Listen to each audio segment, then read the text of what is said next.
அனைவருக்கும் வணக்கம். நான் உங்களில் ஒருவர் கல்யாணி. இன்னைக்கு நம்ம என்ன பார்க்க போறோம் அப்படின்னு சொல்லிட்டு பார்த்தீங்கன்னா, இளந்தளிர் முருங்கைக்கீரை பொரியல். எப்படி இளந்தளிர் முருங்கைக்கீரை பொரியல் வாங்க எப்படி செய்யலாம்னு சொல்லிட்டு பார்க்கலாம்.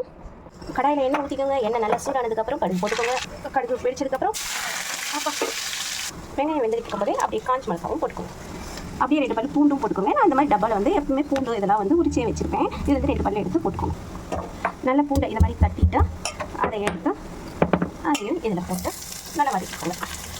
இவங்க கீரை எவ்வளோ பச்சை பசின்னு அப்படியே இளம் தளிர் கீரை அப்படியே தளிர் கீரை சொல்லுவாங்க தெரியுமா? துளிர் கீரை தளிர்ன்றது துளிர் அப்படின்னு சொல்லலாம்.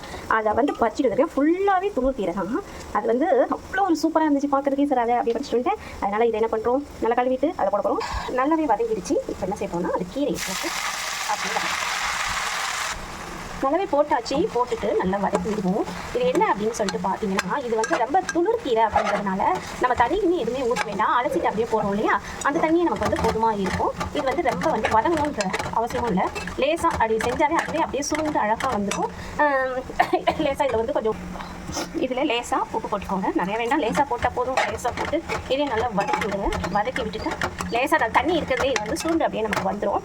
இதில் வந்து தேங்காய் பூ போட்டு செய்யலாம். நான் வந்து தேங்காய் பூ போடல. ஏன் அப்படின்னு சொன்னால், இது அப்படியே வாயில் வச்சோம்னா எப்படி இருக்கும் தெரியுங்களா? இந்த அரைக்கீரைலாம் எவ்வளோ மெதுவாக சாஃப்டாக இருக்கும் உங்களுக்கு தெரியும் இல்லையா, அந்த மாதிரி இருக்கும். அதனால வந்து நான் தேங்காய் போடல. சும்மா அப்படியே மென்று அப்படியே வாயில் வச்சோம்னா அப்படியே உள்ள போயிடும். அதாவது நீங்களும் இந்த மாதிரி ஒரு வாட்டி இந்த மாதிரிலாம் துளுக்கீரை உங்களுக்குலாம் கிடைக்குமான்னு தெரியல. வச்சிருக்கிறவங்க யூஸ் பண்ணலாம் வீட்டில். அவங்க இருக்கிறவங்க மட்டும் இந்த மாதிரி எடுத்து இந்த துளுக்கீரையை வந்து சாப்பிட்டு பாருங்கள். அவ்வளோ ரொம்ப நல்லாயிருக்கும். நான் துளுக்கீரை வேணும் அப்படின்றதுக்காகவே ஒரு மரம் வச்சுருக்கேன். அதெல்லாம் அப்பப்போ வாரத்துக்கு ஒரு தடவை எப்படியா இருந்தாலும் இதை செஞ்சு நாங்கள் ஒவ்வொரு பிடி தான் சாப்பிடுவோம். நிறையா சாப்பிடுவோம். சும்மா ஒரு பிடி அவ்வளோதான். இது வந்து தேங்காய் போட்டு செஞ்சாலும் நல்லாயிருக்கும். ஆனால் அது வந்து அந்த மாதிரி கீரைகள் கொஞ்சம் விளைஞ்ச கீரை சொல்லுவோம் இல்லையா, அந்த கீரைகள் தான் நல்லாயிருக்கும். இது துளுக்கீரை அப்படின்றதுனால நமக்கு வந்து தேங்காய் தேவையில்லை. நல்லா நீங்கள் பார்த்துட்டு இருக்க செகண்ட்லேயே உங்களுக்கு தெரியும். நான் வீடியோலாம் எதுவும் கட் பண்ணவே இல்லை. அப்படியே சுருண்டு சூப்பராக வந்துருச்சு பாருங்கள். வீடியோ பார்த்ததுக்கு மிக்க நன்றி. தேங்க்யூ ஃபார் வாட்சிங். இதை நான் செஞ்சு முடிச்சிட்டேன். இது வந்து டேஸ்ட் பார்க்கணும் இல்லையா, இதை டேஸ்ட் பண்ணி பார்த்துட்டு உங்களுக்கு வந்து நான் எப்படி இருக்குது அப்படின்றத வந்து நான் உங்களுக்கு வந்து சொல்கிறேன். இங்கே பாருங்கள், எடுத்துட்டேன். சூப்பராக இருக்கும்.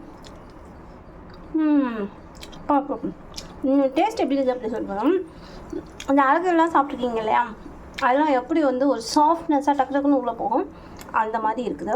ரொம்பவே நல்லாயிருக்கு. நீங்களும் ஒரு வாட்டி ட்ரை பண்ணி பாருங்கள்.